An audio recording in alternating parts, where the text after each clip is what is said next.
नमस्कार बच्चों, विद्या मंदिर हिंदी में आपका स्वागत है। बच्चों, मैंने अपनी पिछली वीडियो में आपको कवि कुल गुरु कालिदास इस पाठ का सारांश बताया था। आज मैं आपको संस्कृत के द्वितीय पाठ उद्भिज्य परिषद इस पाठ का सारांश बताने जा रही हूँ। उद्भिज्य परिषद अर्थात वृक्षों की सभा। यहाँ पर लेखक ने वृक्षों की एक कल्पित सभा का वर्णन किया है। इस सभा में सभापति अश्वत्थ अर्थात पीपल वृक्ष हैं, जो कि अपनी अध्यक्षीय भाषण के द्वारा मानव स्वभाव की कटु आलोचना कर रहे हैं। देखिए, उद्भिज्य परिषद इस पाठ के माध्यम से लेखक किस प्रकार से पीपल वृक्ष के द्वारा मानव जाति की स्वाभाविक अवगुणों के बारे में बता रहे हैं। देखिए पाठ का सारांश।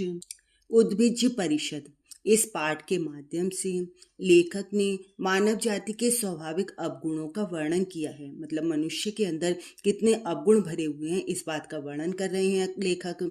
यहाँ वृक्षों की एक कल्पित सभा का वर्णन है। यहाँ सभा के सभापति अश्वत्थ अर्थात पीपल वृक्ष अपने भाषण के माध्यम से वृक्षों और लताओं को मानव के कटु स्वभाव और दुर्गुणों के बारे में बताते हैं। मतलब पीपल वृक्ष हैं जो कि वृक्षों को और लताओं को यह बता रहे हैं कि मनुष्य कितना कटु स्वभाव का है और उसके अंदर कितने दुर्गुण भरे हुए हैं। मानव जाति के स्वाभाविक अवगुणों का वर्णन करके वह मनुष्य को सृष्टि का सबसे निम्न कोटि का प्राणी सिद्ध करता है। पीपल के वृक्ष के द्वारा मानव जाति के स्वाभाविक अवगुणों इस प्रकार हैं। देखिए, मानव की हिंसा वृत्ति। देखिए, आप सभी मनुष्य एक दूसरे को देखते हैं और सभी को यह एहसास भी होता होगा कि मनुष्य अपने कितना धोखेबाज है, कितना स्वार्थी, और अपने किसी भी कार्य की पूर्ति के लिए वह कुछ भी कर सकता है। तो मनुष्य अत्यंत ही हिंसक प्राणी है। पशु पक्षी आदि भी बिना किसी कारण के हिंसा नहीं करते, परंतु मनुष्य तो केवल अपने स्वार्थ के लिए ही हिंसक प्राणी बना हुआ है। वनस्पति कुल के दीपक स्वरूप विशाल वृक्षों, पुष्पों और लताओं को संबोधित करते हुए विशाल पीपल देव कहते हैं कि जीवों की सृष्टि में मनुष्य के समान धोखेबाज, स्वार्थी, मायावी, कपटी और हिंसक प्राणी कोई नहीं है। मतलब जितना हिंसक, जितना धोखेबाज, जितना स्वार्थी मनुष्य है, उतना धोखेबाज कोई अन्य नहीं है। वह स्वार्थ सिद्धि के लिए अपने प्रिय से प्रिय मित्र, स्त्री, पुत्र, स्वामी और भाई को भी खेल खेल में मार डालता है।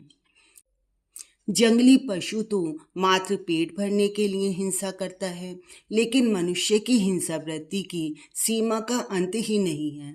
मतलब जो जंगली पशु होता है, उसे जब भूख लगती है तो वो किसी प्राणी को मारकर उसका भोजन कर लेता है, लेकिन उसके बाद जब उसका पेट भर जाता है तो वह किसी की हिंसा नहीं करता। परंतु मनुष्य की हिंसा वृत्ति, उसका तो कुछ पता ही नहीं है कि वह कब किसको मार डाले। वह मन बहलाने के लिए ही जंगल में जाकर निरीह पशुओं को मारता है। मतलब केवल अपना मनोरंजन करने के लिए जंगल में जाता है और वहां पर पशुओं को मार डालता है। पशुओं की भक्ष्य वस्तुएं निश्चित हैं। मांसभक्षी पशु मांस ही खाते हैं।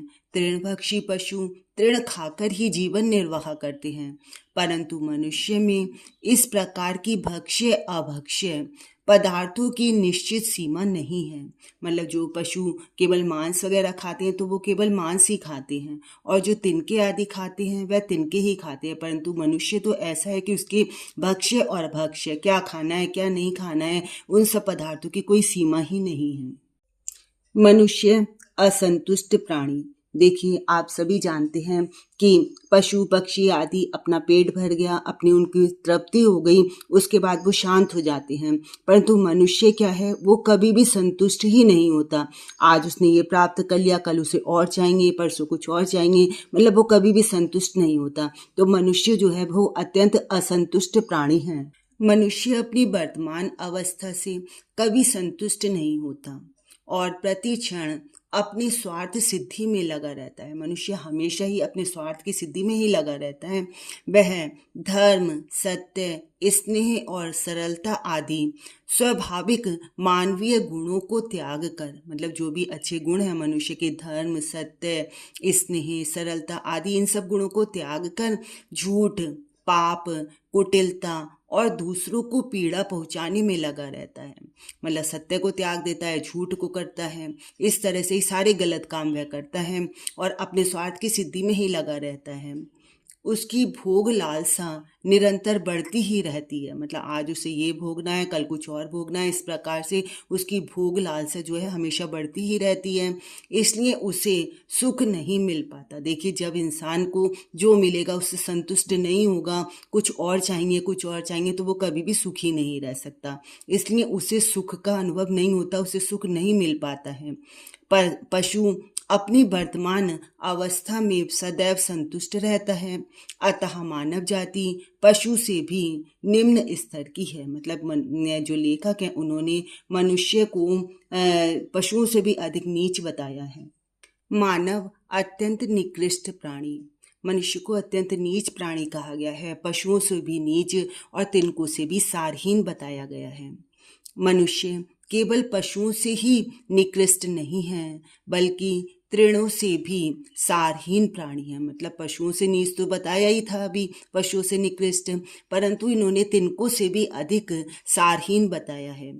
तिनके आंधी तूफान के साथ निरंतर संघर्ष करते हैं। जब आंधी तूफान आता है तो तिनके इधर से उधर उड़ते हैं और निरंतर संघर्ष करते हैं और वीर पुरुषों की तरह शक्ति क्षीण होने पर ही भूमि पर गिरते हैं। मतलब जब उनकी शक्ति खत्म हो जाती है तभी वे धरती पर गिरते हैं।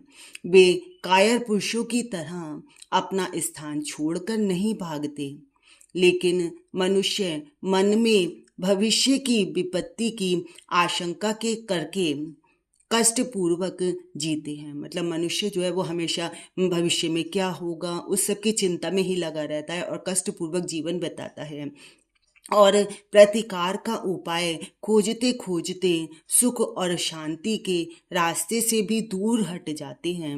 मतलब है हमेशा यही ढूंढते रहते हैं कि आगे ये होने वाला है, इसको कैसे दूर करें, इसको कैसे दूर करें, और इस तरह से वर्तमान में भी वो संतुष्ट होकर नहीं जी पाते। निश्चित ही मनुष्य पशुओं से भी निकृष्ट और तिनकों से भी निस्सार है। विधाता ने इसे बनाकर अपनी बुद्धि की कैसी श्रेष्ठता दिखाई है। मतलब यहाँ पर प्रश्न पूछ रहे हैं कि विधाता ने ये मनुष्य को बनाया तो इन्होंने अपनी बुद्धि की कौन सी श्रेष्ठता दिखाई है, कौन सी बुद्धिमानी दिखाई है जो मनुष्य को बनाया। इस प्रकार सभापति पीपल वृक्ष ने हेतु और प्रमाणों द्वारा स्पष्ट व्याख्यान देकर वृक्षों की सभा को विसर्जित कर दिया। बच्चों, मुझे उम्मीद है कि आपको उद्भिज परिषद पाठ का सारांश अच्छी प्रकार समझ आया होगा। मेरी वीडियोस देखते रहिए, लाइक और शेयर करते रहिए। यदि आपने मेरे चैनल को सब्सक्राइब नहीं किया है तो सब्सक्राइब भी अवश्य कीजिए। धन्यवाद।